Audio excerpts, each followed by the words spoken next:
Welcome back to another Book to Draw podcast, the smartest wrestling podcast in the world. And it's a short amount of time that we took to I think it's in the accomplish galaxy myself. this. We're just going to keep expanding because Yeah, I think even the aliens are talking about we've it. got such a high intelligence quotient that like it's just we're just bursting at the seams, and Yeah. it's this insurmountable tsunami of intelligence, wrestling psychology and business psychology and all these things coming at it. It's nothing ever. The professional wrestling world has never seen anything like this. When we officially document aliens coming to the planet, they're coming directly to us. And they're coming soon, if you don't know. I But think that's so. another podcast.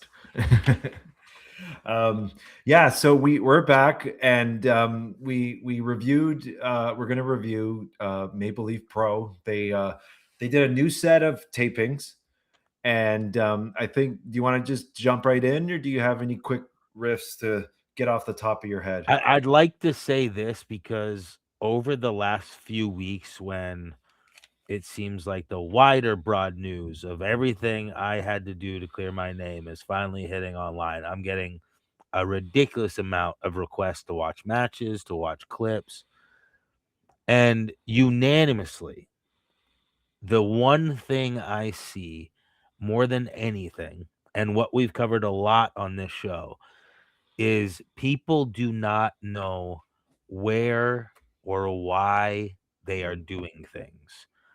And that takes so much away from the greater picture. And that's a lot what we talk about, especially when we go into a specific breakdown of matches. And I wanna kind of say this in a roundabout way. Well, I shouldn't say a roundabout way, but in a Cliff's Notes version. The best I can understand is there's not enough leaders on the indies to help the indie talent grow. And then also, it's like, I run a school, okay? I know how to teach people. I have people in AEW, in NXT, in WoW, people who have been other places, people that are currently in Japan. I've trained them because I understand these things, because I was able to gain that knowledge, not just from being in the room with people, but listening to the right people, having the right people watch my matches and give me feedback. And it's like, I run a school and one student, let's say, can't get it. They just don't get it. They don't understand. They're not very good. And they look at the other 10 students and go, there's not a problem with me. There's a problem with this school. And then they want to wrestle, so they go open up their own school so they can train their own wrestlers to run their own show and be their own champion. And then all those wrestlers are the products of those schools, and they know the moves. They know kind of how to make a match flow, but not fully. And I think that's kind of where we're at. We're seeing a lot of those type of talents, which, with a couple months of the right, knowledge, with the right person looking out for them, having the right people break down some stuff for them, communicate with them, I think it's a relatively easy fix. But the problem is, before people are getting to that fix, it's just expanding and expanding and expanding, and it's all over the place. So it's like, it's almost getting out of control. And that's what I take from doing this show, but also just everybody out there who's been sending me stuff. When you're given a wrestling match, you're given a box that has puzzle pieces in it, right? So if me and you are about to wrestle, and I know, okay, we got 15 minutes, you're heel, I'm babyface, I know what you do, I know what I do. This box has all the pieces that we need to put together to have this match. But if we start putting the pieces in the wrong place, it no longer depicts the picture we are supposed to portray with the puzzle pieces we're given. And I think that's more so what we're talking about. And why I wanted to open with that is, I don't have a personal grievance with any of the wrestlers we've been talking about. Most of them I know and like pretty dang well. but that doesn't mean that everything they're doing is right. I shouldn't even say that because I don't like the right wrong take in wrestling. I don't think they're doing the things they need to do to the most optimal way that they could do to get to where they want to go. But like you say that, yeah, I get wrestling subjective, but like I feel like in a lot of way, in some ways, there are right and wrong, because and it's kind of like we break it down on this podcast, but like I think majority of the time, or pretty much every time, the way we lay it out would make the crowd much bigger and much more Yes. excited, or etc. And it's like if the goal is to emotionally or elicit emotions from the crowd, that's really what we're talking about. Yes. And it yeah, and there's too many schools out there, and they're not focused on these things. And you know what, I think a lot of the wrestlers today really just need to study. Yes. Like I know you've probably studied way more than I have, because the amount of things you talk about, like you're so engorged in wrestling. But like I always find it just mind blowing that like some people can be like they haven't watched wrestling before 2000. I'm not even just talking, chronologically, as if that's how old they are. I'm saying like Right. they haven't like gone back and Right. actually watched older matches. And like they're really the best study material of anything. But not just, I think distinction, not just to watch, but like to ask why and critically evaluate. Yes. And that's what this podcast is about. So I mean, if you don't want to watch those older matches, you can just listen to us, and we take sponsorships and tips and the like, and or you can comment and we can uh, debate that way. But I mean, I like this podcast because really it's one of the things that I like doing anyway. So the fact that we can get more Right. people involved has been enjoyable for me. Yeah, me as well. And like, I mean, we'll break down the show and maybe we'll highlight a couple of those things and break it down further because this could be a 3-hour podcast just talking about this stuff, really. Um, it's just, I love wrestling so much and I put so much into it that I only want it to be the best it can be. And watching as much as I have watched of current stuff lately, especially with MLP, with us doing this podcast, especially with so many people sending me stuff, it's like I see where there's something. And that's why I hate the right wrong, because there's something there. They just don't have the right people instructing them how to bring it to the forefront. Um, and again, like you said, too many schools. I mean, I don't even know all the schools left in Canada. Um, I know on this week's MLP, they promoted the MLP class. Yeah, we're gonna get to that. But it's like, I don't know.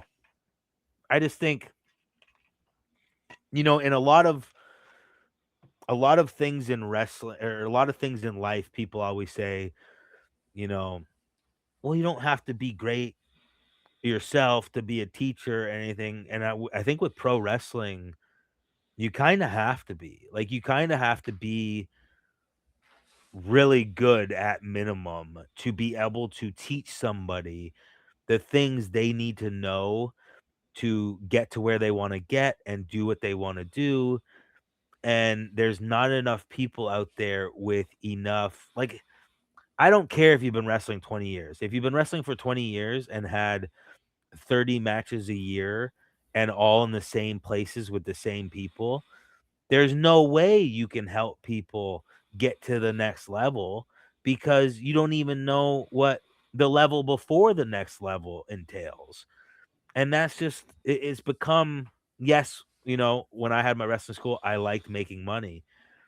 But even if there was a month or two where I wasn't making money, at least the students were getting the best teachings I could possibly give. And I never ever like thought, oh, they don't need to know this, or I shouldn't tell people. Like, I want everybody to know everything because that also makes me step up my game. So it's like there's this weird thought like, oh, these wrestlers, back in the day, obviously people say about Hogan and stuff is like they're holding on to their spot. They don't want anybody to get better. It's like, no, no, no. Me personally, I can't speak for anybody else, but me personally, I want everybody to be the best they can be because then that pushes me to be better. Because if you're really good and I'm like, damn, these guys are getting really good, then I got to get better. And that's just my mindset with it. Like I'll tell anybody and everybody any and every secret I've ever learned, because if it makes the business better, if it makes the business stronger, if it makes the individual wrestler that I'm speaking with or dealing with better, to me that's a plus anywhere. And it's like the information is out there.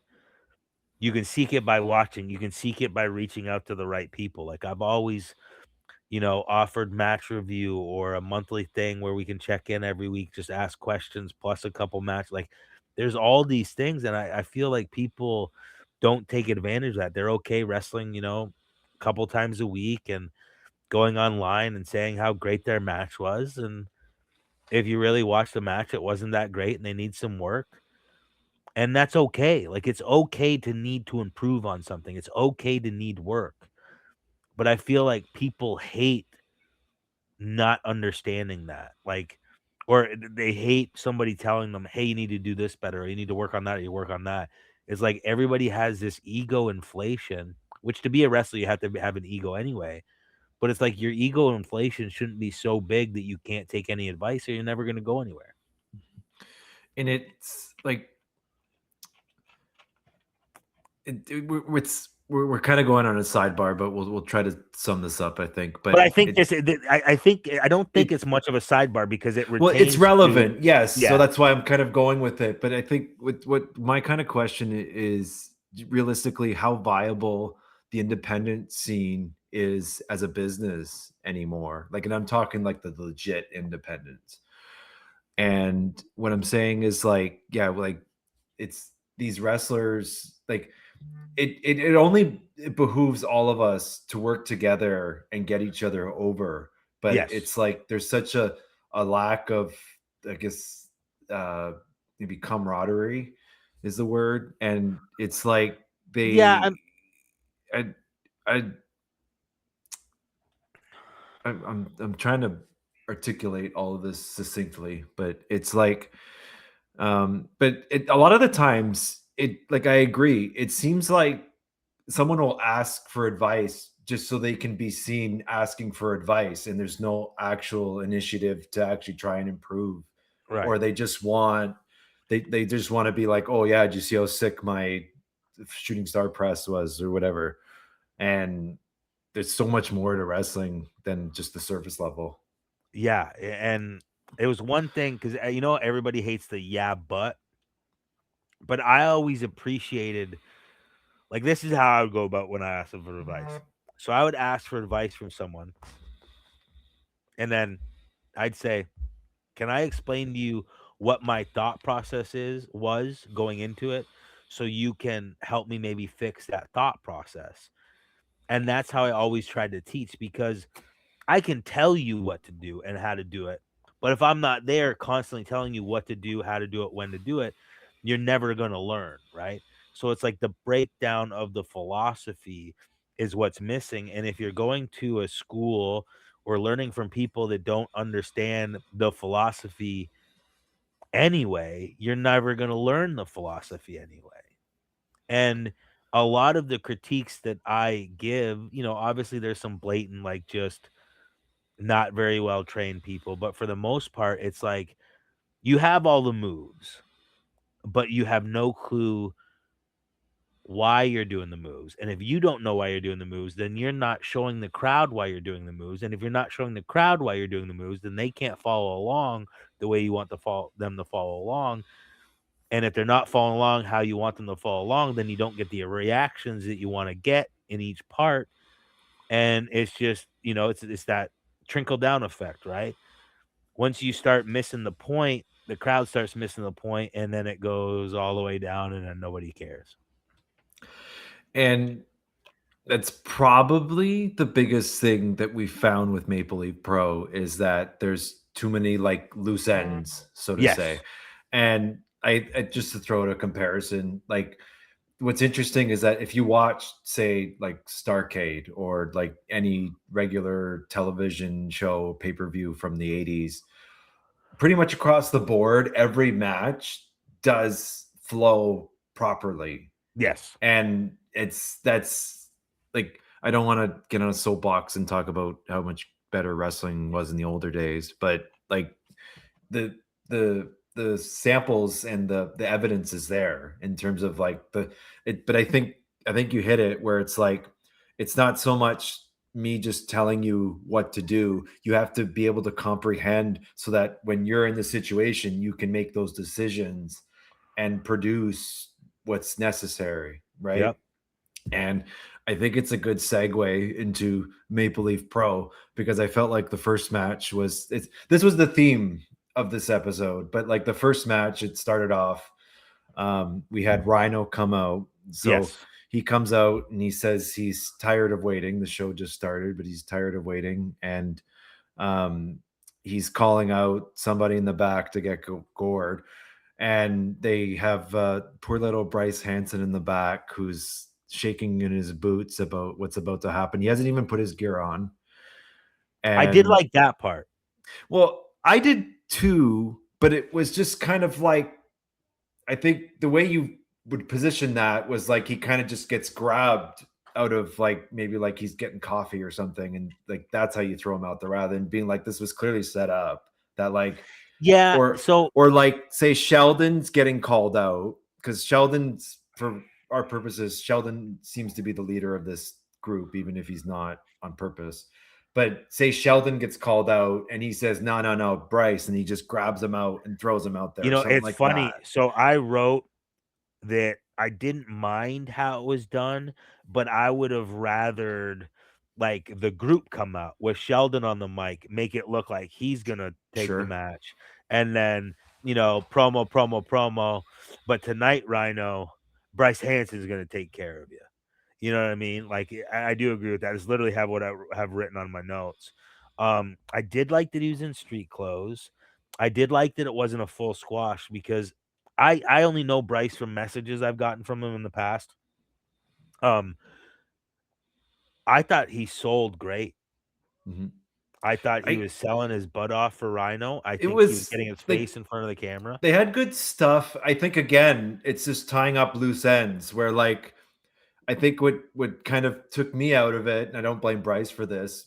Um, Bryce is like terrified of this match that's about to happen, and then there's parts where he's not. Right. And like if you're going with this where it's like he's terrified and he's legit scared, he's brand new, whatever, like he either has to get destroyed, which I agree, I'm glad it didn't destroy him, or it's like he finds that moment to like find some gumption and like Yeah. actually overcomes that. But they just kind of went back and forth, and it was just like Yeah, so I think they started with that match. I think that was greenness of not understanding how to show it through your facial expressions and body language. yeah, Because I possibly. don't think he's been around very long, right? He's Bryce? new. He's Yeah. 3-4 years tops. Yeah. So it's like I agree with what you're saying. I think the layout of how they did the match with, a typical match of shine, a little bit of heat, a little bit of back and forth, I think was fine, but I don't think anybody expressed to Bryce, okay, if you're scared of the match, you're a little timid Yeah. at first, but as soon as you get an opening, you got to change how your posture is. And it's like, yeah, as soon as the bell rang, it was like a couple seconds in, that posture of shit, I don't want to have this match kind of faded away. Another thing, and this is why I really like so far what we're doing, is because we've seen from the inception of their TV product, and I think it's going a little backwards. It's like he messes up helping in the first match Yeah. First Faction had. Then what he does helps in the second match against for First Faction. And then they treat him like a doofus to go out. Like I feel like he should have helped him in the first Incongruent. match, messed up in the second match. Sure. Then this was the punishment for messing up in that match. Or You just understand what messed I'm up saying? twice. Yeah, something. I just feel there should have been, especially now hindsight being 2020, the trip spot and then Luna kicking him was fine, but it's like, why didn't he help in the first one and then mess up in the second one?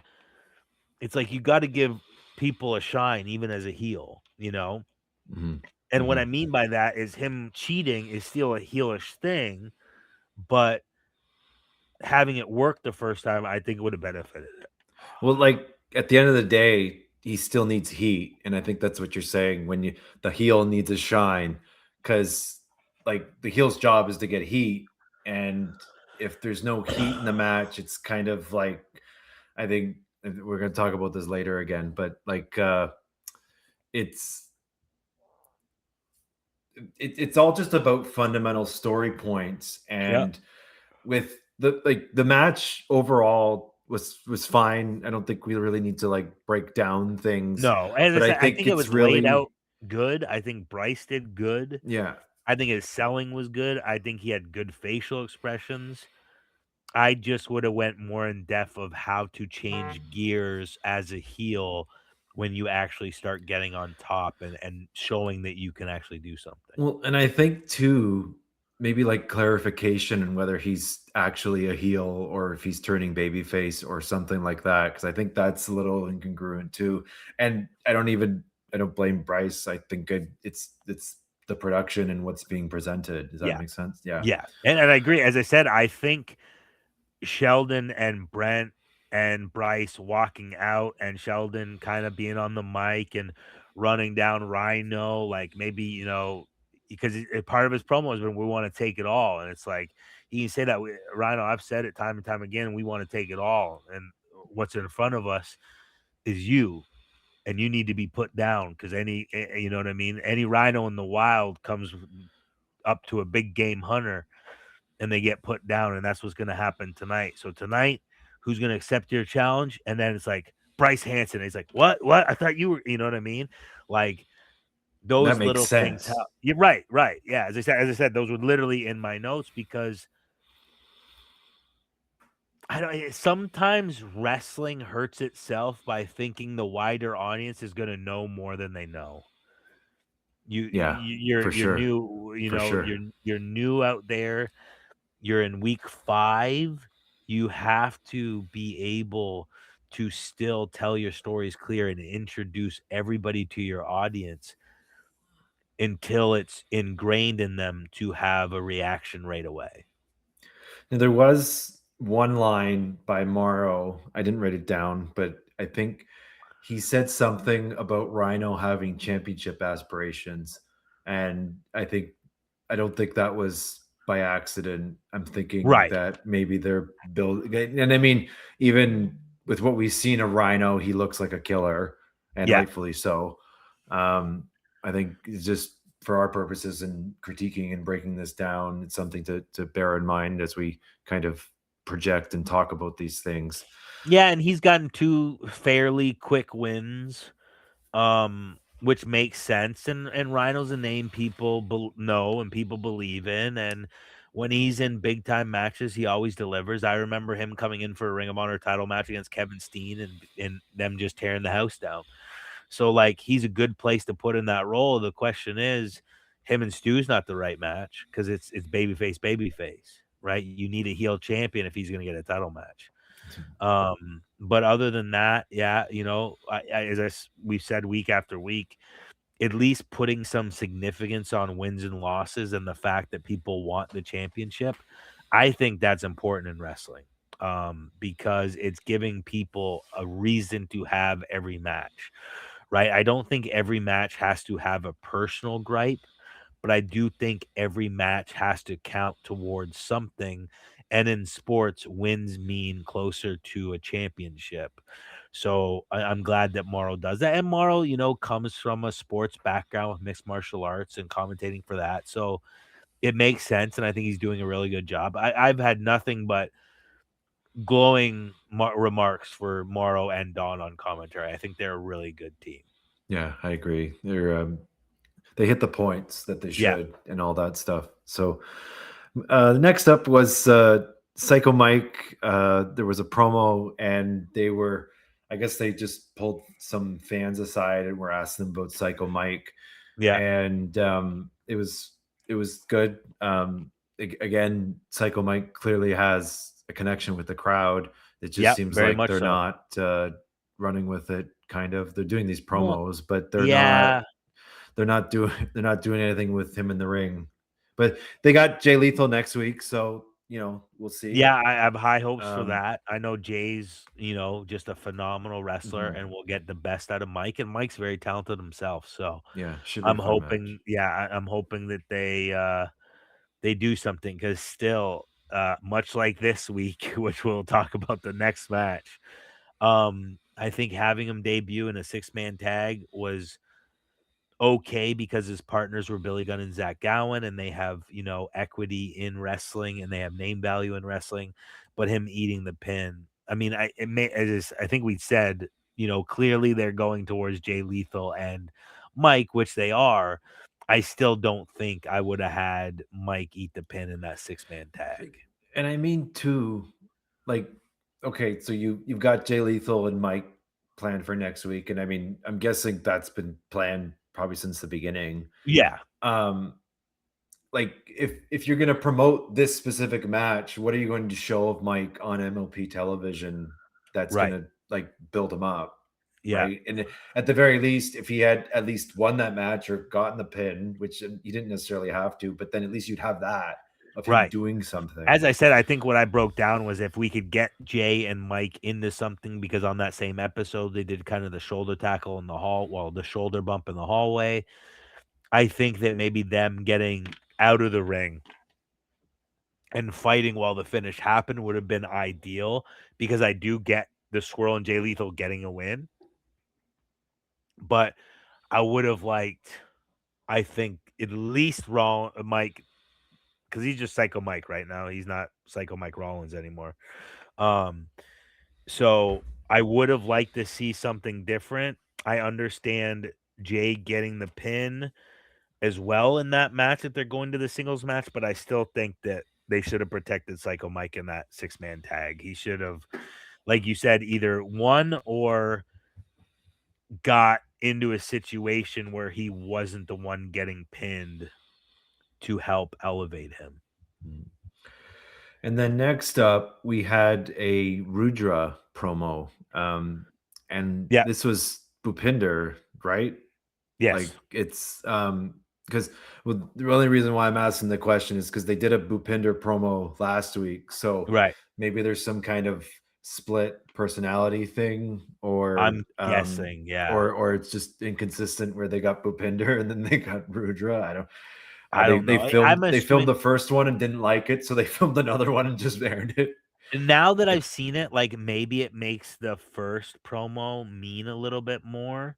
I just wish there had been a little bit more introduction to him because, like we said last week, it was just a quick kinda drop of his name by Morrow, and the promo, like, it wasn't that it was a bad package, it just I didn't think it fit, and even now looking at this, like, I kinda understand where they're going now, which obviously wrestling's week to week and some things do end up working, and I think we've said that a bunch of times too. So I guess we'll have to see the reveal of what happens with him when he actually debuts on TV. Um, so I don't know. I'm assuming they're trying to play off something here. I'm intrigued to see what it is and how they do it and see how it fits with everything. mhm. And then we had a next match. It was a four-way tag team. We had the Grizzled Young Vets. We had Suicida and Dorado. We had Yeah. Mojabari and Reverso, and we had the Swirl. Four teams, and we worked And on. Grizzled Young Vets were the only ones that got an entrance. That's right. Yes, I didn't write that down, but that was true. I mean, with an hour TV show and you got four teams in a match, I don't fault I them for agree. that, but then also it's I don't know. I'm on the I same just I'm on the I same thing I where I'm I agree thinking they didn't need all 4 entrances, but it still blows my mind that they have Bret Hart putting over Mojabari, and then he doesn't get an entrance. He's in a 4-corner tag where he doesn't really do a lot. His team takes the pin even though it wasn't him. it's like I don't know that it just does not make And sense to me. it's because we've broken this down quite a bit, all these episodes, and like they did the same thing with Mike. They had a Yeah, big promo package, really great. Gets people interested, and then the match comes, and it's a big tag team, and he loses. yeah. It doesn't. Um, I don't but know. like I like Mo. I think he's actually really good. He wrestles like Brett, which he's mentored by Brett, so it Right. makes sense. But like I he couldn't. I don't know what he could have did differently in this I don't think he situation. could have, and that's the problem. Yeah. So And there was um, no real like. So in any multi-man match, whether it be a four-corner tag, a six-man, or anything, you can highlight a single person within that. But even watching the match, I felt like they were highlighting Reverso far more than they highlighted Mojibari. well, I think it's you kind of get pigeonholed when you are in these multi-man matches, do these big things, and Yeah. I could see Reverso. He does more high flying stuff, so he's able to like Mo would be able to wrestle and he would do good, but Yes. like in a multi-man match, you don't really wrestle. It's and But Brett was putting over his technique. He could have well, this opened is up a shine yeah, spot and given everybody a friggin' arm drag. I'm sure. not saying it has to, you know what I mean? Like just something to highlight him. Like he got a tag, did a couple things, and that was it. And I understand time restraints. I understand that the show's an hour, about 44 minutes with commercials, but you have Bret Hart putting him over. And then going into this, like if I'm a casual fan, let's say I haven't watched wrestling for a while, but I was a wrestling fan. If I'm Canadian, which is where we're watching Maple Leaf Pro on TSN, a Canadian channel, and it's like, oh, Bret Hart's putting this guy over. That must be pretty good. And then I watch that. It's like, do I have interest in anything that he does moving forward? Like, no, like I'm not now. He still has a ton of opportunities to showcase what Brett has put over in those promos, but it's like you only have one chance at a first impression. And my first impression of him in the ring is like I have nothing to go on. Like what he did was fine, but everybody else was more spectacular in the match. You know what I mean? Like, and that's not saying that he's not good. It's just saying he wasn't put in a position to showcase what he could showcase to make me want to see more of him. And that's I think my biggest point is like I just wouldn't even book the match. Like I Yeah. would have booked something completely different. And this is kind of why I steer away from these four-way tag teams or even just four-way matches. Like I know in today's wrestling they kind of have their place, but just kind of makes things so complicated.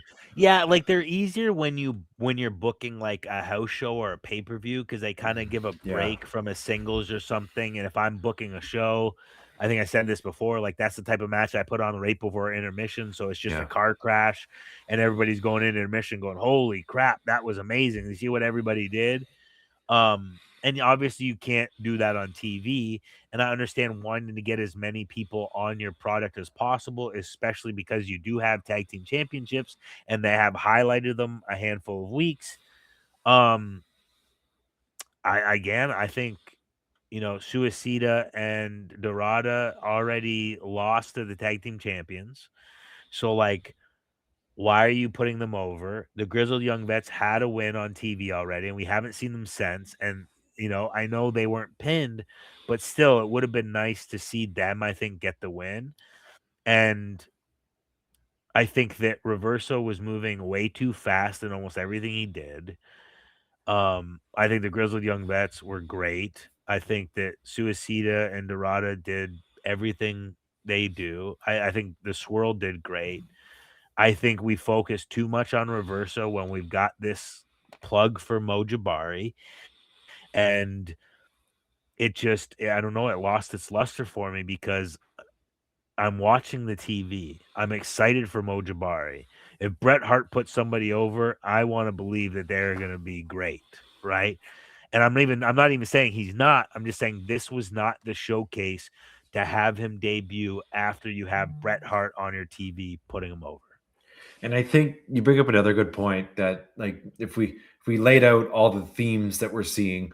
Another one is just, I guess, inconsistency again. But like, yeah, the Grizzled Young Vets won their first match. Put Yeah, them over again.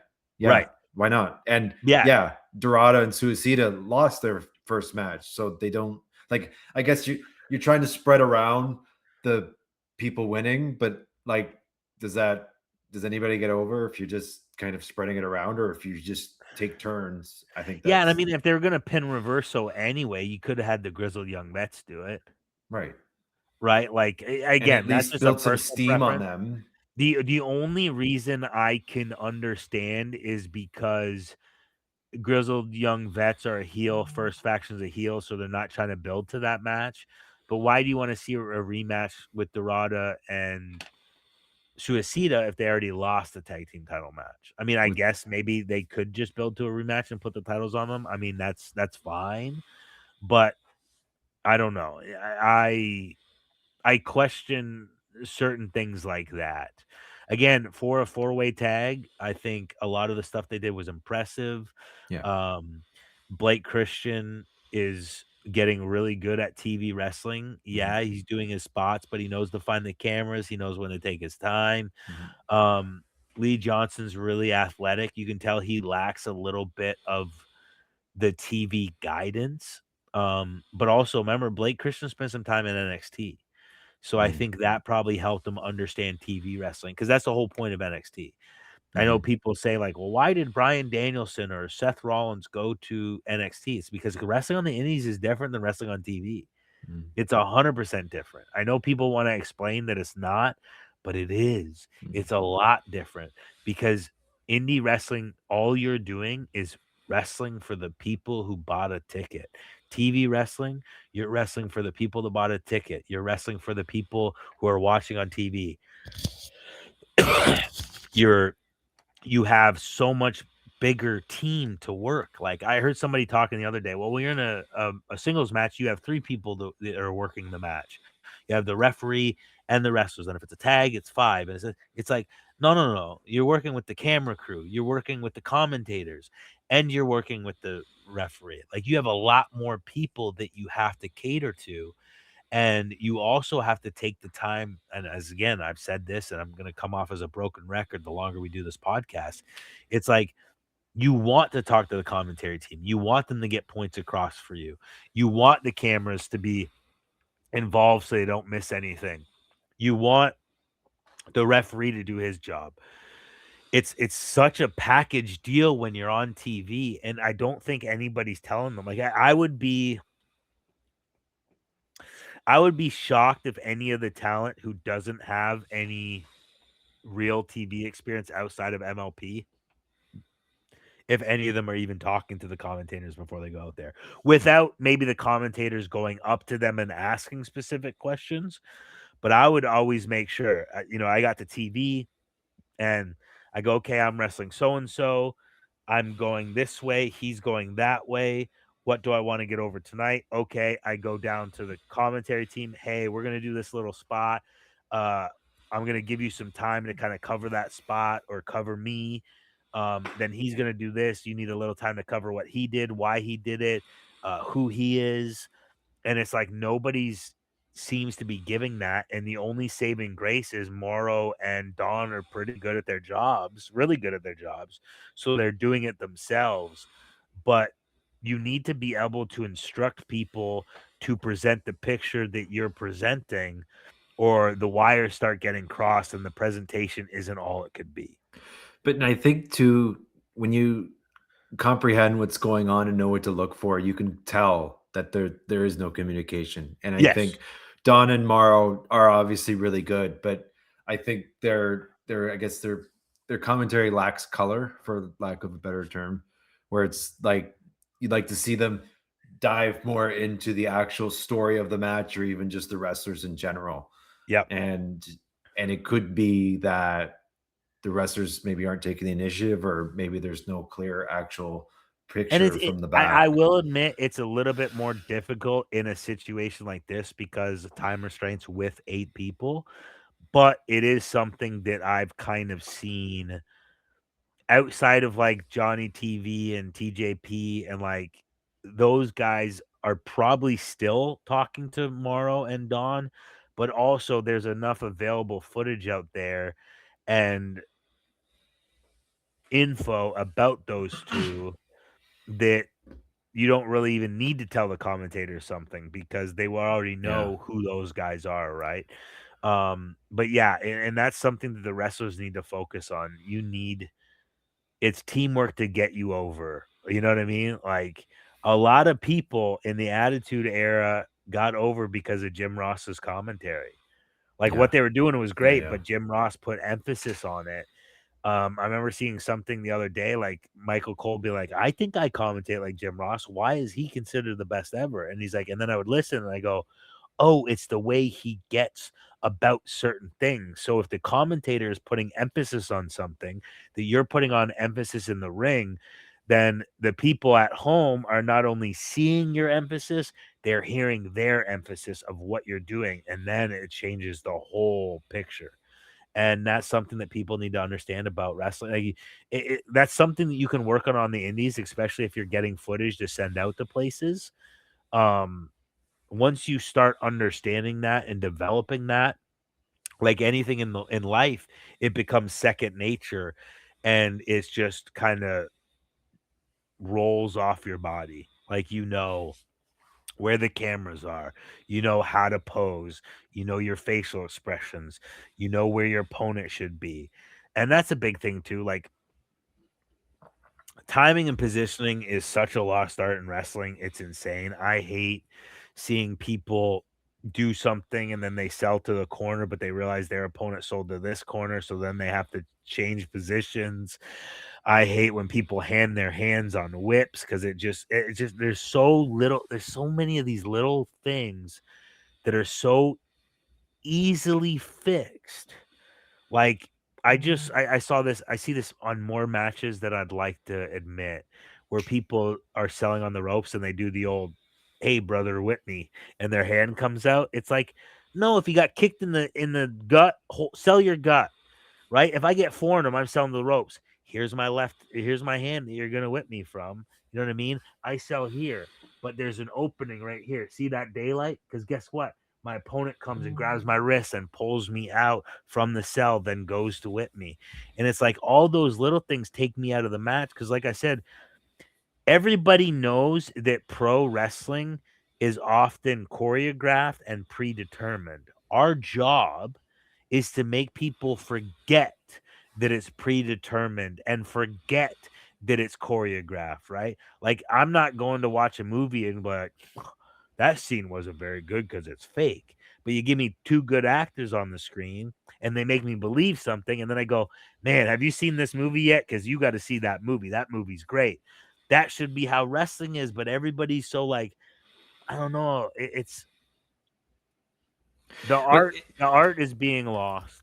it's one of the examples I refer to a lot because I've got into movies. It's they make there's so many steps in the process to convince the people that are going to be watching it that what they're watching is actually happening. Yes. And wrestling, I think fundamentally was built on that, but it's like as Yes. kind of time has gone on, that's kind of drifted away. And I don't know, I'm not sure the specifics why, but it's important.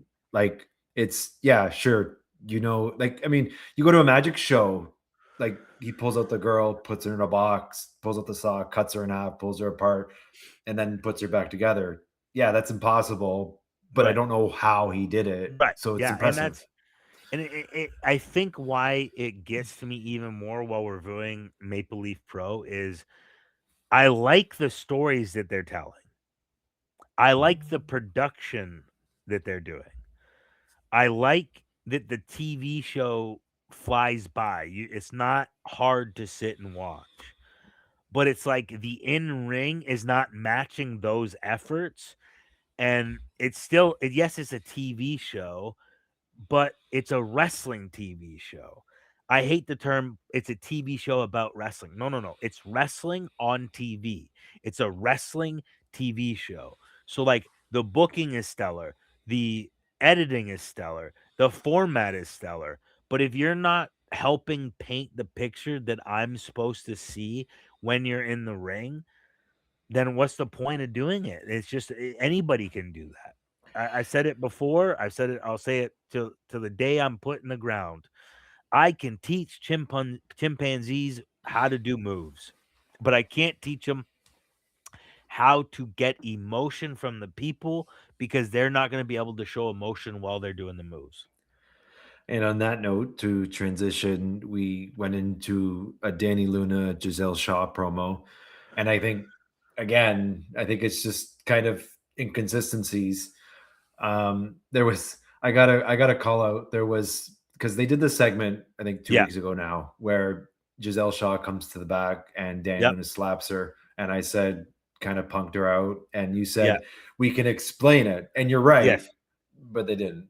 No. And No. then they in this promo, I guess they're not watching the world's they- smartest wrestling podcast because I would have done it that way. and they had the promo itself was solid.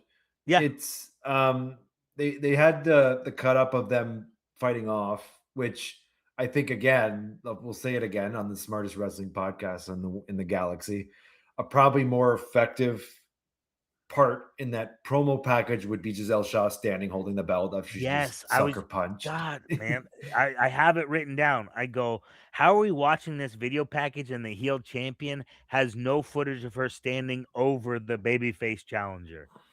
Which, what did I say last week? If she comes and posts her, let her sell, stand over, then Mark Andrews comes to money shoot her shot. off, and then he's checking on Dani Luna, which leads to the finish of the tag match, and Giselle's walking like I did my job. Man, that and the PCO Chris Chambers spot when I said Chris Chambers should have, helped the cheat, but she gets the roll up win, and then the coming in and grabbing the hair, and then Alice like spits on him or slaps him, and then he takes her down to go over this, and then like, man, wrestling is so cool. Like it is, but it's not at the same time. Like, man, it's just like I don't know. I think the internet has a big problem with like everybody's worried about like what Twitter's gonna say. Half those effing people don't even come to your shows. Yeah. They're not coming to your shows. Because I guess the cliche is that you need to listen to the fans, but the fans also don't know what they're talking about. Like, But you got to no listen to the offense. fans that are paying tickets to come in. And there's levels to it. Yes, like the people that are actually paying, to that they would get priority for sure. Like Twitter has these not people helped. talk about wrestling and they don't actually support the wrestling. They just put, wrestling journalists, wrestling analysts, wrestling specialist, whatever in their bios, and then they talk about wrestling without any real deep-rooted knowledge. And then everybody's like, yeah, they have a point. It's like, no, they don't. They're not even close to a point. Just because I have a cute name and I'm part of some shitty podcast network doesn't mean I know anything about the business. It's like somewhere down the lines, and listen, fans, I'm not saying that fans suck. I'm not saying we don't need wrestling fans, not at all. I'm just saying it's become like where wrestling fans need to feel important as their own entity instead of just somebody who enjoys wrestling. Like, you don't have to enjoy all wrestling. You do not. But to go out there and act like you know what you're talking about and then put it out as if it's fact rather than opinion, and if anybody doesn't agree with you, they're wrong and they're bad people. It's like I see some of the most absurd takes I've ever seen from these people. And all I'm thinking is somebody out there pays to subscribe to these podcasts and websites for literally knowledge that I could give to you 2 years into my career. And now I'm 24 years into my career. You know what I mean? It's like, it just doesn't matter. And honestly, the more I dive into it, like I know people love to give Dave Meltzer shit. For my money, not saying they're always right, but Dave and Brian are closer to the mark on things than anybody else out there when they talk about wrestling. I'm not saying they're always right, but they're closer to the mark. They're at least getting in the ballpark, right? They've at least, got into the stadium and are about to step on the field. but the other people are just outside the doors saying, why aren't you putting this pitcher on the mound? It's like Well, he don't even play here. He's on a even I different mean, team. for Dave Meltzer, there's another 12 podcasts of people that just started Right. talking about wrestling. Not like the Book to Draw podcast. And I No. think that's how the meteoric rise of the smartest wrestling podcast in the galaxy happened. And I mean, Of course. if you disagree, you can hit us up in the comments and we can talk about it. But Yeah, until then, we can absolutely talk in depth about how wrong you are, but not only that, why you're respectfully, wrong. Why you're wrong. and we do it respectfully. No Yes, hurling of respectfully. insults. No. I None mean, of that. maybe some fun comments that you might have to think about to realize it's an Yeah, insult, but fun. no flat out insults. No FUs and all Yeah. that stuff. No, No. we don't need to do that. But Unless we talk John Cena, then maybe a couple F. okay. Oh, you meant the That's the when verbiage. we get bought out by WWE. Then John Cena can do an FU. Yeah, maybe we'll have our own show on WWE Busted Open. So actually, so I think it's another good transition because then we got a MLP Academy promo, and we talked about this. I mean, we talked about this a lot, but we talked about this a little bit earlier. And I guess this is they want to get this out there that they want wrestlers to come and train MLP. Yeah. I mean, he did this. Scott D'Amore did this when he started in with TNA Impact, and just kind of, there's worse schools. I'm trying to think of a professional way to say this. It's I mean, they've got a good here's spot. my question. Is Josh Alexander still the trainer there? Because the videos did not show Alexander training. Yeah, that would be the most viable guy to do it, but it looks like Reverso's doing it. And No. That was no. I don't think Reverso was in there. I didn't see a mask. Oh, so maybe it was his brother. Maybe, yeah. Don. Yeah. It's I just saw a guy that was, roughly his height. But and then possibly, I don't know, but maybe Nate Matson, because I've seen him sharing a lot of the posts. But he also likes to just kind of do those things. But and like, here's my thing. And I really like Nate. And I really like the guy that was shown leading training. But sometimes the amount of years you've spent in something does not mean you have the quality of that time to teach others. Like, I've thought about it.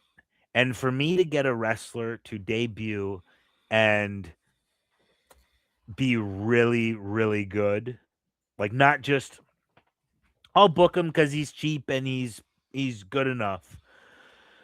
4 days a week, 5-hour classes for 6 months, and I think I could have a complete wrestler. But it would have to be,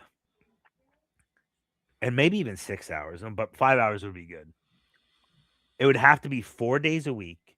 They couldn't miss a class. Every couple weeks, there would be a sit down of going over psychology and why it matters and breaking down matches. There's just a lot of things people aren't able to teach, and that's not because they don't want to teach people that. It's that they just don't know it. And if you don't know something, how are you supposed to teach it, right? I say this to my students all the time. Calvin Coco is one of my more recent students. And the one thing I always hammered home, because he'd be like, I never looked at it that way. And I always said, yeah, but you don't know what you don't know. Yeah.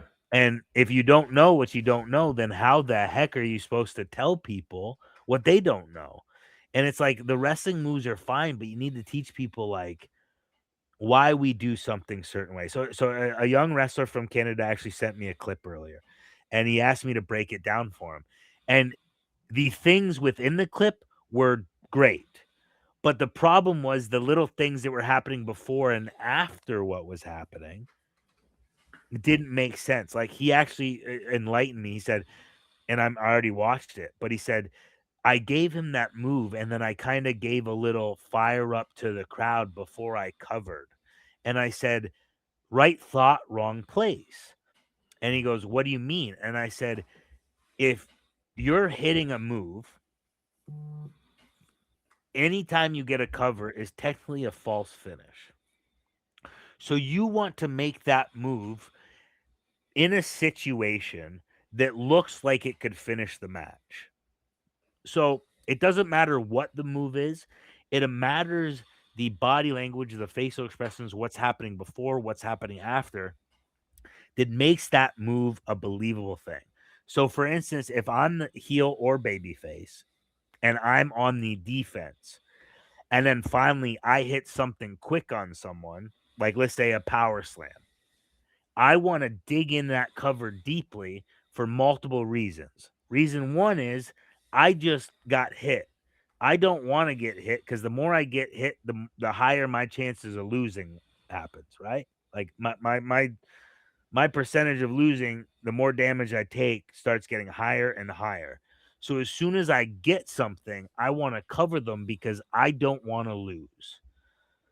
Then if that doesn't work, then we start looking to the crowd as a baby face, right? Then we start to want the crowd to feel us so they start coming up.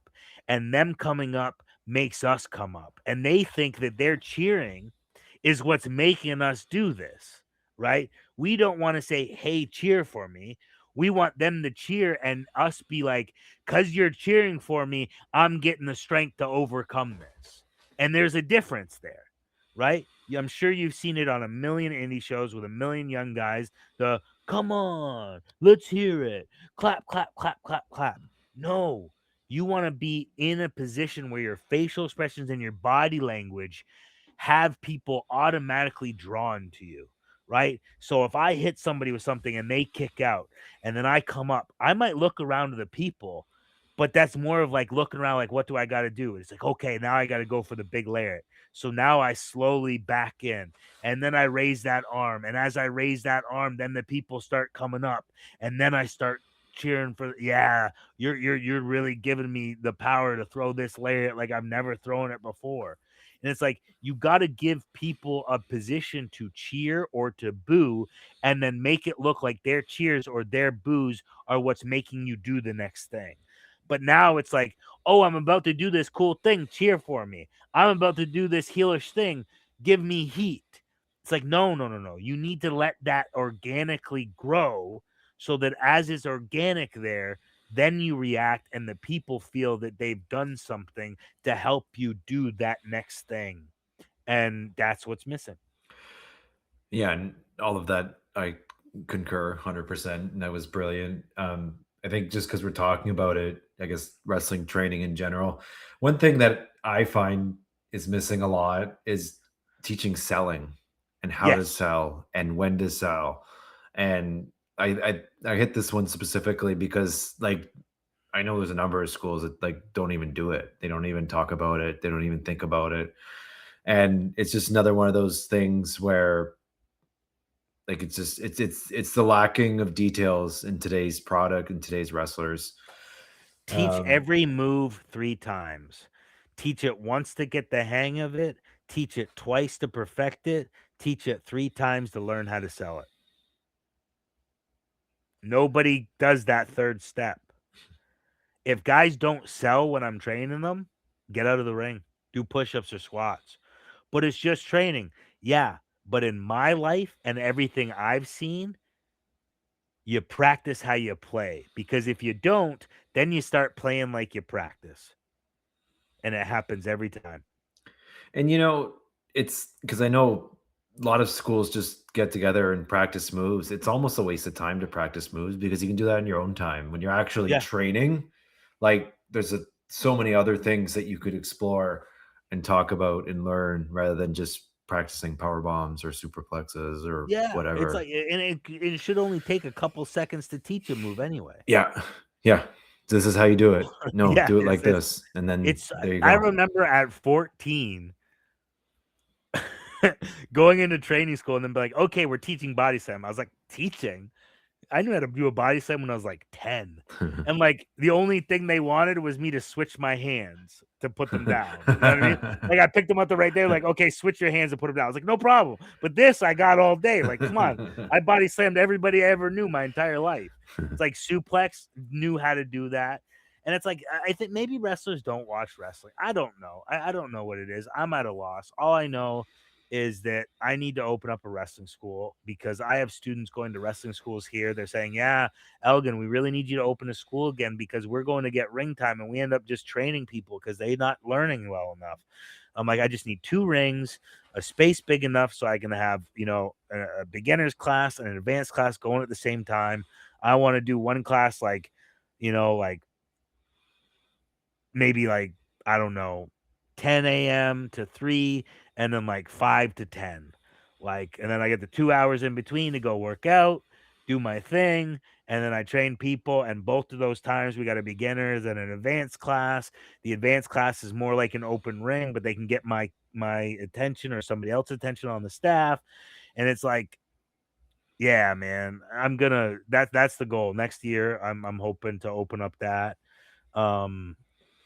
So that we can just get good wrestlers out there, man. Like I've even fans going like, "Hey, Elgin, we're going to the local indie shows. When are you going to open a school again? Because the local talent's not quite where they used to be." And I'm like, I don't know, man. Like, just it's not hard, but maybe it is hard. I shouldn't say that. I like to say, this point in my life, wrestling is the easiest thing I do, but it was the hardest thing I ever did to get to the point where it's the easiest thing I ever did. And yeah, it's like the information isn't necessarily hard, but it's a lot. Yes. And I think that's it. But continuing on with the show, we had another Adam Copeland promo. It was good. Like, I don't know. He just says that he wants to wrestle in Maple Leaf Gardens. I don't know. Yeah, the one line I did not like was, I The don't know, last one? maybe MLP only Yeah. exists so I can I'm like, you're kind of like, you're not really putting over the company here. Yeah. But it's Adam Copeland, so what can you say? Like, he's gonna draw people anyway, and not saying that he's bad. I'm just saying I understand the manner. He was kind of joking about it, but like I don't think that line was needed. Well, I just wonder what the like source material was in the sense of like maybe you could have just cut that out. Like, Yeah. I'm guessing he talked for a while. I'm assuming, But yeah. but I mean, Most yeah, of those type segments on TV are like, "Hey, man, free form talk for a little bit. We'll throw in some questions there, and we'll just splice what we think is best together." yeah, I agreed. I didn't like the line either. I wasn't going to bring it up, but I was because it's I was like, yeah. But hey, It's not. I don't think it's a death sentence. I just don't think it was needed. yeah. Then I don't even think he like was meant anything malicious by it. No, I think absolutely it's just not. an off the Yeah, cuff. he was kind of laughing when he said it. Yeah. Like you could tell it was a joke, but at the same time, I don't think that line was needed, and that's not. It's Adam Copeland, Edge. Like I'm not gonna say anything he's doing is bad. He's an all-time great. It's just I personally would have not had that line out there. And they had a choice because they edited it. But Yeah. next up, we had Rohan Raja versus Stu Grayson, title versus title. And I'm curious how long we're going to go into this. Well, here's the thing. I think off the top of my head, most of the stuff we've watched, I would say it's like fine to good. But then when I rewatched it, I start nitpicking and start to dislike it. This one, yeah, I didn't like it. Then I rewatched it and I liked it better. But yes, I think there's a number of things we're gonna get into. And like overall, like everything they did was sharp, on point. There was no blatant missteps or anything like that. I don't know. No, and I think another good thing is like Rohan looks fantastic. Yeah. Great shape, good presence. could use maybe a little bit work on the differentiating body language and facial expressions. He kind of has the same ones he goes in and out of repeatedly. I mean, Stu, a great athlete, good wrestler. Um, you know, I understand him being the choice to be the interim champion when Josh got hurt, but more so than ever. And again, this is not a personal attack on Stu. I've had some amazing matches with him. I think the guy's fantastic. I think he's a good dude, but he needs somebody in there that's a little bit further advanced than him, solely because the layout of the matches, the placement of things is what took me out of stuff. Because what they were doing was fine. I don't like that jumping forearm that Rohan does, like, and I think that's because he jumps and down instead of jumps with it back and down. You know what I'm talking about? Yeah. That little The jumping like the Superman forearm he the does. space was off. Maybe that gives But them the benefit. I saw him do it with Uno, and I thought the same Okay, thing. yeah. So Yeah, he just no noise. jumps up with his arm here Yeah, and he and comes brings it down. down Yeah, you're rather right. than up and big in. It looks like there's no impact. Yeah.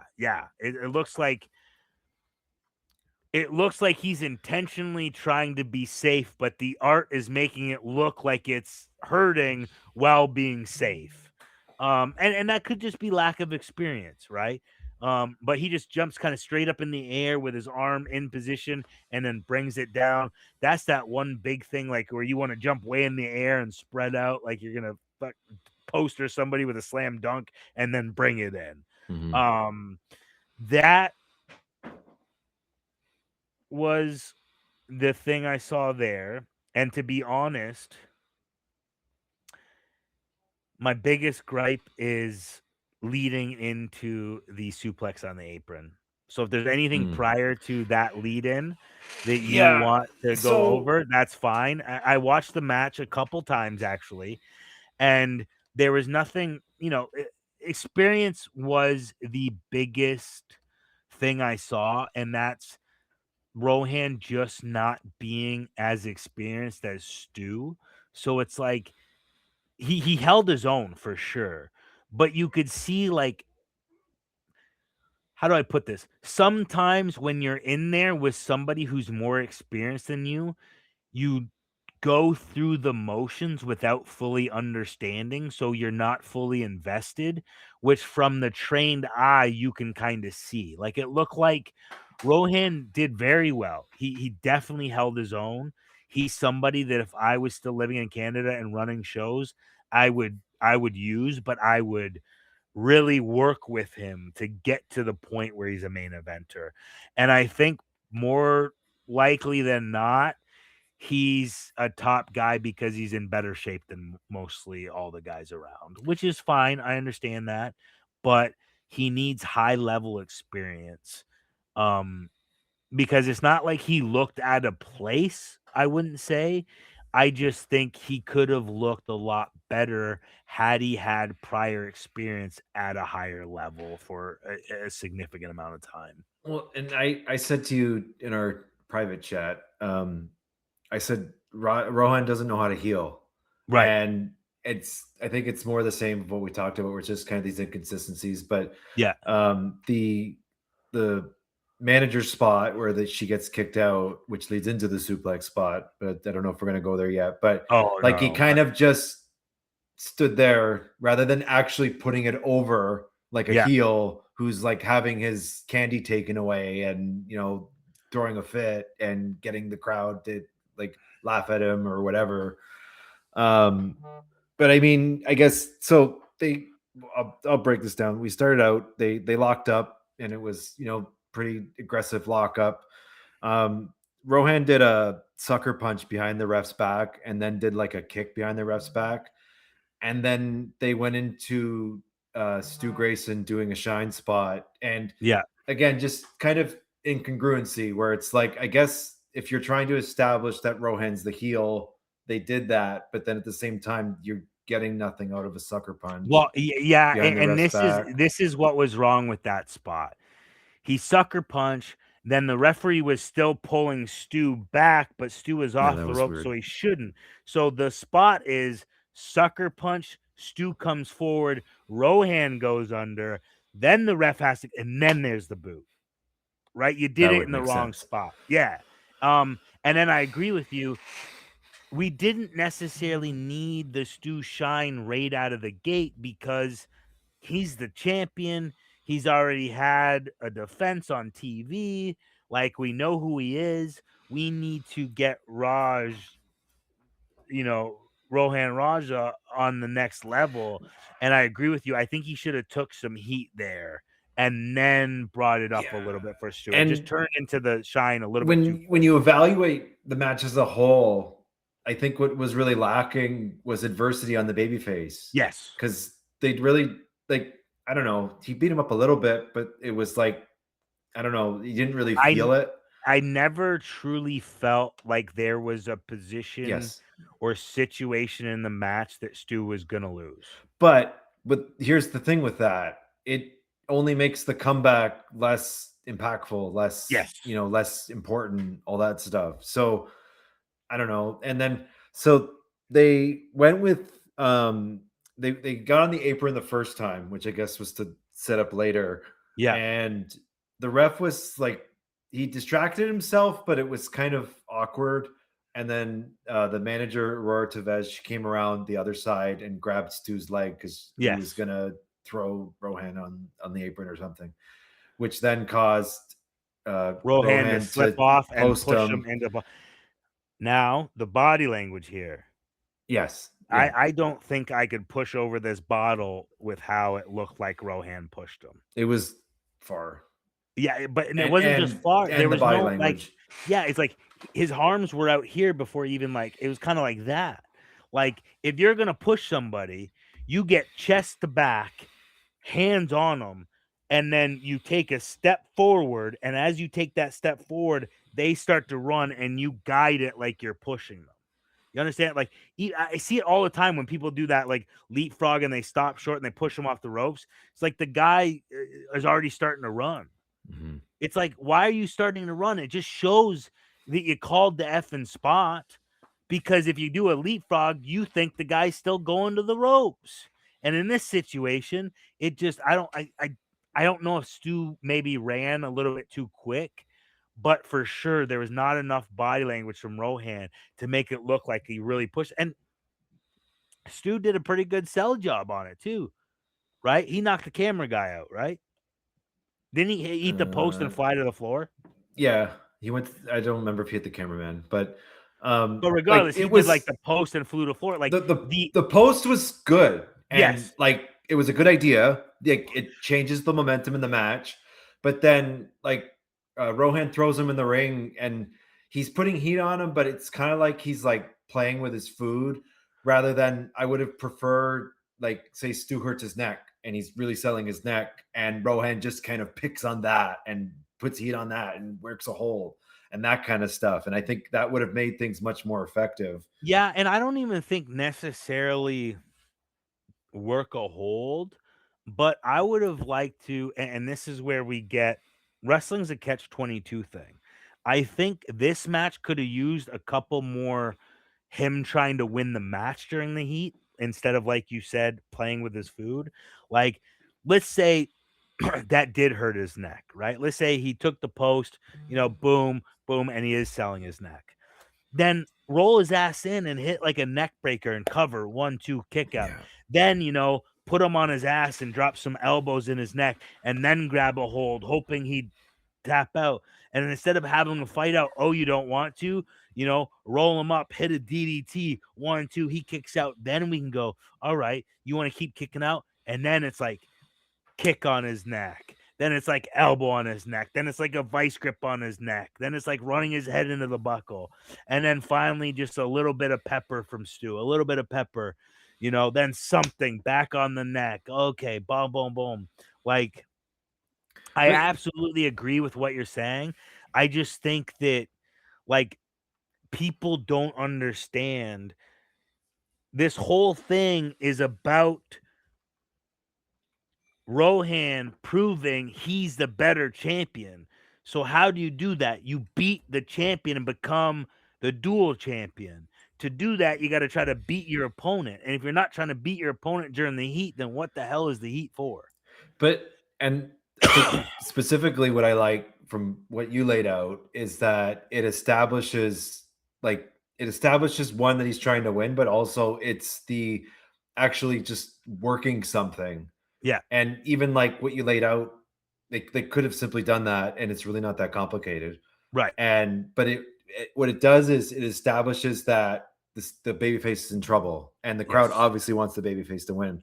But then it leads into I don't know, Rohan like picked him up by the beard or something, which the visual there kind of threw me off, but I'll get to that in a second. But he picks him up and then he ends up spitting in his face, which then gets Stu to fire up and he starts like leading into a First thing he did. comeback. Hold on. Let me say something here. He grabs Rohan's wrist. And by grabbing his wrist, somehow Rohan's hand opens up off the beard. Yeah. What? He's got a hold on you. Grab that effer's hand and pry it open. And then he's like, oh shit. And then you know what I mean? It's like, and then if I'm not wrong, Stu just started hitting him, right? Well, what I didn't like, so you're right, but like they were like standing eye to eye, which bothered me. And it's like you're supposed to be more like this, baby face here, heel here, and you're fighting up. See, and like that's the thing. It's like Stu's beat up and he's climbing the body. And if we did the heat, how we just talked about, now this is where you play with your food. Like, no, you want to keep kicking out, I'm gonna make you eat shit. And then Stu's climbing up, and maybe he's up to one knee, and then Rohan slaps him, and now he's back down, and then maybe he's up to two knees, he slaps him. Then he finally comes up to his feet and he slaps him, which drops Stu back to a knee, and then he grabs his beard, and then he's like, all right, huh, you want to do this? And then he pries the thing. But then Rohan needs to throw something. Then we get the block and the hit, the block and the hit. Like, that's something that the crowd sees. You know what I mean? Because we're boom, F you. Boom, F you. Oh, you want to keep fighting? You want to keep crawling up me? Well, here, MFer, like, let's go then. And it's like, I feel that in my body. Like, I'm writing. I feel you talking about it. Yeah, that's what I mean. But you know what I mean? It's like but it was you're articulating it better than I think they did actually in the ring, and I think that's kind of what we're getting to. Yes, it's like I think of a wrestling match as movie scenes. Mm-hmm. You know what I'm saying? Like every scene has to be important to the overall picture, because if it doesn't, then what was the point of doing it? You're just wasting time, energy, and bumps. Mm-hmm. It's like you want to give people, like, as I said, you're doing movies. I've done movies. I love watching movies. I love writing movies. It's like if I send my script to somebody, I want those words to come off the page and you feel it. When I'm doing the acting gigs, I want people, even if I have 30 seconds on camera, those 30 seconds, somebody's going to remember, because I'm not giving it up. Like, that is going to be crucial. I'm going to do whatever I have to do to go, man, that guy only had 30 seconds in this 7-minute short film, but he stole the show. And it's like, you have to envision what you would want to see rather than what you want to do. Because more often than not, what you want to see is what people want to see. But when we just go, okay, I'll do this, you do that, I do this, you do that, it's like, that's fine to call it that way, but you have to be knowledgeable that, okay, when we're out there, it's not just it's we do a little bit of Shakespeare here, you know what I mean? Then we do and then we need a little bit more Shakespeare here, and then we do and now it's time for just to let it sit so the crowd can come up again, and then there's a little Shakespeare, and then there's action, and then there's this, and then there's that, and it's like we said, the beats, the music tune. It's like everybody just wants it fucking Well, it reminds me of a clip I saw on YouTube, and I was going to bring this up in this match because I feel like this is the best way to articulate at least my viewpoint, and I think you're kind of on the same page with me. But it's a clip. It's Matt Stone and Trey Parker. You know who that is, South Park Of course. creators. Yeah, yeah. Come Okay. on. So they're Come in on. like Are a you writer's kidding me? workshop. I don't know. I just Park- checking. Maybe the audience South- doesn't know, so we got to do this. We got to do South Shakespeare Park here. is like one of the greatest Yes. TV shows ever made. Exactly. So they're in this like writer's workshop, and maybe I can post the clip in the comments. But it's one of them, Matt Stone or Trey Parker, and he's basically laying out how they put together episodes, and he uses the words beats, which is also interesting because we've talked about that. And wrestling is television and whatever, everything in between. But he says in between your beats, you want to have the words therefore or but. But if you have in between your beats, if it's like this happens and then this happens, what you end up with, and you could probably relate to like some movies that you've seen where you're watching it and it's just like it's just stuff happening and you're not connecting with anything because it's just Right. this happens and then this happens and then this happens and it's just stuff. But if you lay it out and it flows properly, it's this happens, therefore this happens, but this happens, therefore this happens. Yes. And That's that's wrestling. what I wanted to explain for this match because it was a lot of this match was like this happens and then this happens and then this happens and then this happens. That's a lot of matches. That's a Yeah, lot of well, matches yes. in a lot of places by a lot of people. And listen, I know what my generation of wrestlers did, but I don't fully blame us. I feel how people intook that. Like I was part of the generation where Twitter and YouTube started with, PWG preview videos from Bola weekend. So you're only seeing the coolest stuff, and then people are going out and imitating the coolest stuff without seeing in between. But don't forget, I was with Adam Cole and Kevin Owens and Sami Zayn, who are absolutely, many more people, but guys who really understand the flash and sizzle, but you can't have the flash and sizzle without the right ingredients, right? The ingredients are what make the dish, and then everything else accentuates the dish.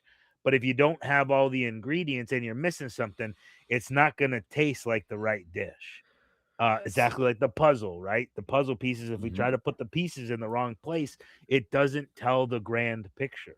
And yeah, man, like So now speaking of puzzle pieces or ingredients or whatever metaphor you want to use, we have the spot. Rohan spits in his face. Stu starts blowing a comeback, and we get Aurora Tevez blatantly interferes in the match. And we got to break down exactly what the interference, because this is important. Yeah, go. Stu goes for the lion salt. Yeah. She hits the ropes, and Stu does eat shit. Mm-hmm. That's really important because this is where I'm lost. Then we do the ejection of Tavares, which that bothered me too. But I how they don't did mind. it. I don't. Well, listen, Jay, I like you, but you didn't need to go over the fucking top with this. That's exactly what I was gonna say. I know, like you it's just need to. They just marking out for the moment. Yeah, It's like it's not about you. It's about the moment. Like just do it. Like yeah. The more I think about it, I would have liked, and again, this is just one option. I would have loved, and I mean loved, if Rohan got out and like grabbed Tavares by like the wrist, like gently, and yelling at the ref, like, you can't kick her out. You can't kick her out. And then Stu's going to go for like a house show dive, but he puts Tavares in. So Stu goes, oh shit, and lands on the apron. Then he, pulls him off the apron, eats shit, posts him, throw him in, hits a move. 1, 2, you know what I mean? Or post. And then at the post, it's like, you're out of here. So it goes, boo, yay, kick her out. And then Rohan finally figures out what's going in, rolls in Stu, hits something. 1, 2, big kick out. That's where we get the, oh shit, that didn't cause something, but it did cause something. But now she's out of the picture and Stu's still alive. But what do I know? And again, like in talking about beats and then more beats, it's Right. like she interferes. Okay, they make that moment, throw her out. It's like they kind of just plopped it in there, Yes, and then because right it away just Stu did exactly, yeah. something to Stu Rohan just and did the ended up lion hitting salt. an, I think it was an Aranagi, Yeah, and then the and lion salt. yeah, and Yeah. then Rohan kicks out, and this is I'm going to talk more about this, but like Rohan was just kicking out of things, and to me, it's like he's working as a babyface. You know, I mean, but the waste of the interference and ejection not to have Rohan use it yeah, to his advantage was and that's why I said how I would have liked to do it there, because again, those are the beats, right? You're getting out of here. No, you can't throw, like I wouldn't even had him do this. You know what I mean? I would have slid out and be like, no, no, no, you can't throw it out. You can't throw it out. You can't throw it out. And then here comes the house show. Put in, no, pull off, post. And then it's like, no, you're out here. Then Rohan loses his stuff. But as he's losing his stuff, then he's like, oh shit, Stu's selling the post, throws him in the ring, hits something. So that gives it time for the kick out, right? The post, and which should be the really impactful, giving that time to then sell the kick out because he interrupted the kick out, also brings the crowd up like she's going to get kicked out. And then, oh shit, Rohan's trying to save her. Then the dive, and then the oh shit of the post, and then the pop from there, and then the oh shit from the move, then the pop from the kick out.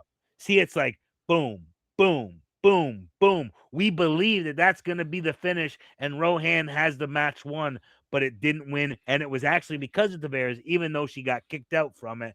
It's like, man, that's and wrestling 101. again, it's kind of like they just were like, let's do the spot and we'll Yeah, we need plop to get it her kicked here. out. Yep, And exactly what happened. yeah, and so like I'm sure that we can come up with a dozen different ways to do it. Yeah, that was And just, what you laid out is just off the top of your head, or yeah, even if you planned it, whatever. no, But no, that like was, the I biggest didn't thing have is you're anything planned hitting out. those Yeah, beats, and the crowd would have been there for every one of them. And I think too, having that moment, like because the center, the focal point of that is the heels. yes, So to have the heels cover and almost win is more believable rather than just the babyface just kind of overcoming and yeah. then hitting a move, right? Unless we were going directly to the finish. Yes, which we did not. Right. But of course, this is the book to draw, and we have to go through all the scenarios. What's the possibilities? But so they have the falsy, the Uranagi, Rohan kicks out. They end up on the apron, and Now let's go into this. You that's say more what you detail. got to say. And well, why I I laid out how I laid it out was to help this spot. Yes. So I'm just laying out what Yes. they did so we Yes. can get this across. But they end up on the apron. Stu teases like a German off the apron, Yep. which then leads to um Rohan, I think, getting control, and it looks like he does the throat slash, like he's gonna hit something. And then Stu reverses and suplexes Rohan onto the apron. Yes. Okay. And it was really impressive in a big Yes. moment. And so then I guess they set it up for like a double count out thing, which they both jump in the ring, and then we go into the exchange. So Yes. where do you have what do you have on your So notes? this is why I think that we should have had Stu in peril before going to the apron. So again, I have to paint the whole picture. Let's say we do that post spot on the floor, kick out. So it's like boo, yay, move, one, boo on the move, 1, 2, kick out, yay. Rohan goes for his finish, gets the choke. We don't know. The crowd doesn't want to see Stu tap out, Then he gets to to the ropes. As he breaks it, then he sells out to the apron. Then Rohan, F this, I'm going to finish him. Then he goes out to the apron. Then we go into Stu hitting the suplex because yes, the suplex was very impactful to Rohan. Yes, Stu also took the bump on the apron, But we go into a trade-off where the heel Rohan does lead the strikes, which in theory is correct because the heel should always throw the strike first before the babyface. But Stu just did Uranagi and Lion Salt and then hit a suplex on the apron, and then he's at the same level as Rohan. So we needed Rohan up, Stu selling, so that we could get to. Now, we don't necessarily need the trade off. I'm just saying if we wanted to do the typical trade off, we needed to put it in a position that Stu was in so much peril that suplex, no matter how impactful and how much pain it put on Rohan, it still was damage to Stu that he was still trying to come out of. And that's why Rohan could have led the strikes. And then at the end, like any good strike off with a babyface heel dynamic, the babyface is going to win the strike off. And I mean, again, like talking about how beats flow together. Yes, Rohan takes all that offense and they both get into the ring to beat the count. But it's like, and then Rohan gets up and starts Yes. punching Agreed. Stu, and it doesn't, because the words therefore and but don't fit in this space. So it's, again, there's dozens of ways to lay this out, but with what they put together and presented, it was difficult to kind of follow along of what was kind of what was, I guess, what they were trying to accomplish is the best way to maybe put it out there. But agreed. And I said, if we're gonna have to do the strike off, which everybody likes to do the strike off, yeah, and in a main event, it's always nice to get the yay boos that we get from that position. I understand that. So I'm just thinking if we really want to get that trade off, we should have done it more in the realm of what we kind of laid out so that Stu is more damaged into the. I mean, regardless, to do a double down like that, to go into a strike off, the baby face should be more selling, and he always hits the move because that's the point of it, right? Like if we're trying to make things make sense, it's like we have heat. So let's say there's 10 moves in the heat, and then there's 2 moves for the double down. Coming out of the double down, the baby face is selling 10 things while the heel is selling 2 things. So it's okay for the heel to rise first. It's okay for the heel to lead the strike off. But if we have babyface, babyface, babyface, heel one, then another babyface, and then we just sell, and then we come up, and then the heel's in charge, it's like that doesn't make sense to me. Well, and I mean, to like, if you look at strictly what they're doing, which is this exchange, which Stu ends up winning the exchange. Yes. In theory, you would think what they're trying for is they're trying to build the babyface back up from the adversity that we've already pointed out was lacking a little bit. Yes, very much. But then, like, so Stu wins the exchange after he was already he already had the momentum. And then we get into this series of suplexes that Stu was throwing around, which just builds him up more. Yeah. And like the suplexes were fine. Like it just didn't, like it. We had differing puzzle pieces, I think, is what was kind of happening now. Yeah, I don't.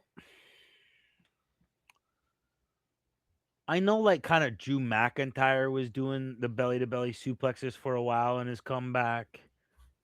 But I always thought there had to be something before, even if you do a couple suplexes, right?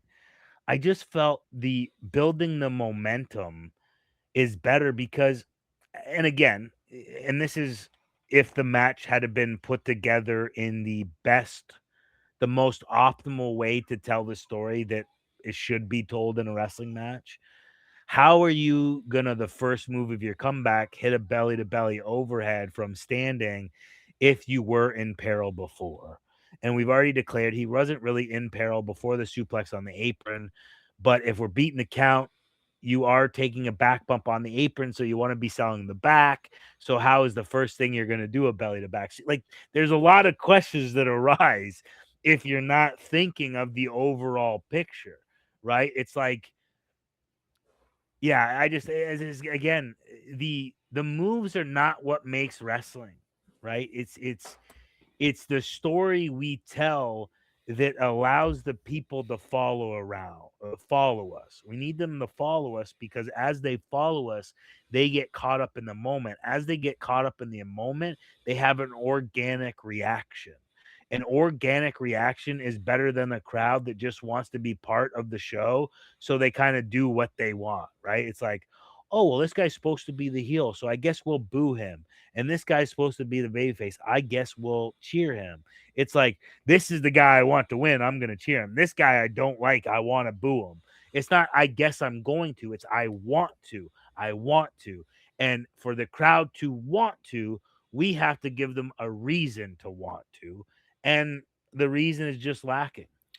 And again, I think it's about hooking that suspension of disbelief. Yes. Of kind of everything that's happening is real and all that. But it's still real to me, damn it. Yeah, exactly. So Stu hits a bunch of suplexes and then he hits a 450 and Rohan kicks out. Good near fall. Great near fall. Beautiful 450.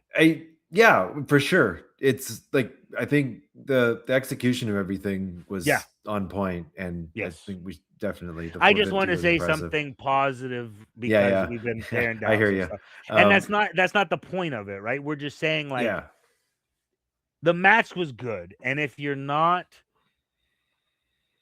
detail orientated, you probably enjoyed watching it. But I'm telling you, if they went out there and redid the match with these things we're talking about, you'd watch them and go, holy shit, this one's better. Mm-hmm. You might not be able to articulate it as a fan of why that was better, but I'm telling you, you're always going to go, man, that was better. And this is the thing, like, yes, what they did was solid and there's no missteps and that stuff, but like, it's like, did either of them really get over? You know, no. Stu won. It's just a match. That's like, yeah, exactly. Stu won. So to like, me, the story of this match was to present Stu as a champion that we can be proud of until Josh returns, to see what happens there, and to make Rohan a viable main event heel. Get heat on him. Like, right. So, he has no heat. Like, he has no heat on him. Those were the two things that I feel were the most important thing. Both people get over, even though one person wins. Yes. Ideally. Right? Yes. And yeah. But I mean, so the 450, Raja then does the I guess it's called the hunger lock, where it's this, I don't know, it's this awkward, he hooks the leg and then flips the guy onto his back where he's on his back and he hits a choke. And like, it's a different submission. I don't think I've seen anyone specifically do that, but it's just, I don't know. I think the biggest thing is the submission itself isn't over.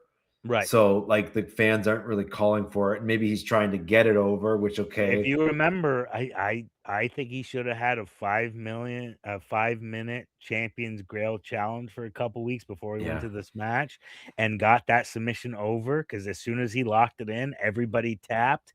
And I think he should have immediately tapped Uno with it after that little 5-minute every couple weeks. And then when we actually lock it on the champion, we have some heat behind it. But hey, man, it's just wrestling. And I said that very sarcastically because it's just wrestling crowd. Oh yeah. Oh, they make me more. Yeah, just wrestling. Guess what? We should get some of the just wrestling people to come on here and talk to us. No, I can't talk to them. I can't. It's just wrestling. Hunger lock. Stu slips out into a pin, which gets him out. Which okay, great. And we had a V trigger, and Stu hit his move, which I don't know what it was, but it was like he. There was a little bit back and forth. No, I'm summarizing, but like the gist was that. And I mean, if we really wanted to nitpick, I think Stu, rather than having Rohan reverse the move and then go back into the move, I would have just had Stu hit the move, because I think it was like, it just felt like the time was there. Yeah. The time to tease it would have been. Did he tease it after the 450? No, right? I think if we want to get technical, when they did the first apron spot, he picked him up like that. Yes, but to I guess me, that's a tease, but it the wasn't really fleshed transition, out like, yeah, properly. it would've been like 450 here, maybe Yeah, okay, slipped I got into you. Yeah, yeah, some yeah. form of Like the there. choke, Yes, yes. and then maybe like snapmare off, tries that knee, but maybe Rohan, steps aside, hits him with something, and then into the submission. And then And then later on, when he hits just it pin at it. the end, it's quick. It's Yeah, boom. It just does it. yeah. Yeah. Back to back isn't always the best. Yeah. But again, that's agent should have stepped in. Rohan doesn't have the high level experience that Stu does. And, as much as I love Stu and thinks he's talent and think he's very talented, he hasn't been in a main event singles role in a gigantic company ever in his career. So like, you know, I understand no matter how good you are, there's always going to be advice, critiques, and things you don't know that you can seek. And unless you're put in those positions constantly or around people who can inform you of them constantly, it's hard to pick up. And so that was the match. Stu Grayson, I think it's Stu Two Belts. That's Yeah, the and moniker they're I going I with, I which I yeah. like that the crowd, started that chant. I'm sure Scott D'Amore Mhm. went out before and threatened them all to make sure they chanted it to get Yeah. it over. That's a joke.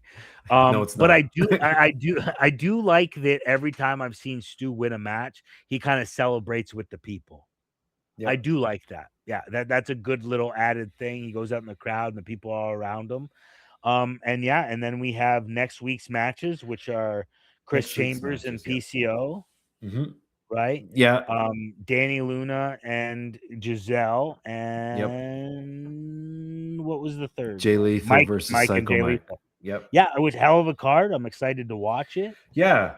Um, I think legitimately, like we've nitpicked all of them, but like I genuinely want to see all three matches and see kind of Yeah, what happens I in the I layout. agree. So um next week should be I think a better episode at least. Should be a Um barn burner. a barn burner. And I don't even think this episode was bad. I just think that yeah, there's a lot of misses for. Again, this is episodic weekly TV. So, like I said, the fact that we're putting over Mo Jabari with Bret Hart putting him over, and then he's barely highlighted with 7 other people, and his team loses, and then they could have done the Bryce Hanson leading into the Rhino match a little bit better, and the little things that we talked about in the main event. Like, I know it seems like there's a lot, but it's only seems like a lot because we go so in depth about it to break it down to a point so that even the most average of listener or wrestling fan can kind of understand why we're presenting things the way we're presenting them and how we would have liked to see them presented to not benefit us, but to benefit the wrestlers themselves and the TV show itself. Um, but as I said, I still well, have very high hopes because they do have great production. It yep. goes by really quick, even y- though there's some work to be done with the in ring. It's not like it's so terrible that I can't watch it. It's Yeah. just Canadian wrestling is so important to me. I want it to be the best it can be.